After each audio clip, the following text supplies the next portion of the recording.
আসসালামু আলাইকুম। রুবেল ব্লগ পেজে আপনাদের সবাইকে স্বাগতম। আমাদের জৈন্তা গোয়েন গেটের মধ্যে সবচেয়ে সুন্দর হচ্ছে এই রিসোর্টটি, জৈন্তা হিল রিসোর্ট। তাই আপনারা ধৈর্য সহকারে সম্পূর্ণ ভিডিওটি দেখেন। আমি আপনাদের এখন নিয়ে যাচ্ছি। আমি বর্তমানে আছি আমাদের মামার দোকানে। মামার দোকান থেকে রওনা দিচ্ছি তামাবিলের উদ্দেশ্যে। আসলে মামার দোকান টু তামাবিল রোডের অসাধারণ একটি ভিউ। তাই আসরের পরে আমি আলিম রওনা দিয়েছি জৈন্তা হিল রিসোর্টে। আমির বলতেছে চল একটু ঘুরে আসি জৈন্তা থেকে। যেই চিন্তা সেই কাজ, বললাম চল ঘুরে আসি। তো বন্ধু আলিমে বলতেছে আমি ড্রাইভ করি, তাই সে নিজেই ড্রাইভ করতেছে।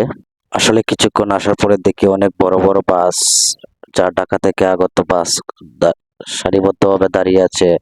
আমরা ভাবলাম কি, হঠাৎ ভাবলাম না এটা তো পর্যটকের গাড়ি। আমাদের এবারের ঈদে জাফলংয়ের আগের সব রেকর্ড ভেঙে দিয়ে 5 লাখের উপরে পর্যটক এসেছিল এদিন। সেদিন আসলে রাস্তাঘাট অনেক জ্যাম ছিল।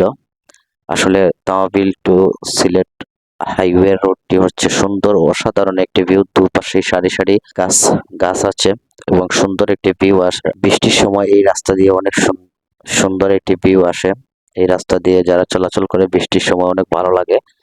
এখন আমরা রওনা হচ্ছি তামাবিলের উদ্দেশ্যে, স্থলবন্দর।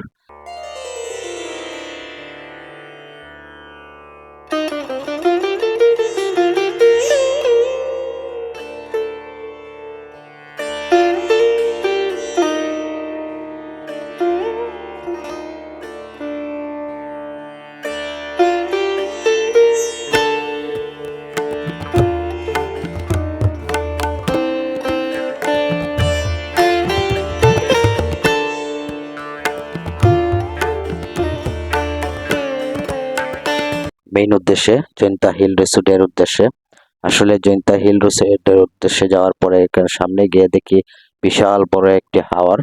সেটা হচ্ছে সম্ভবত পুচ্চু গ্রামে অবস্থিত।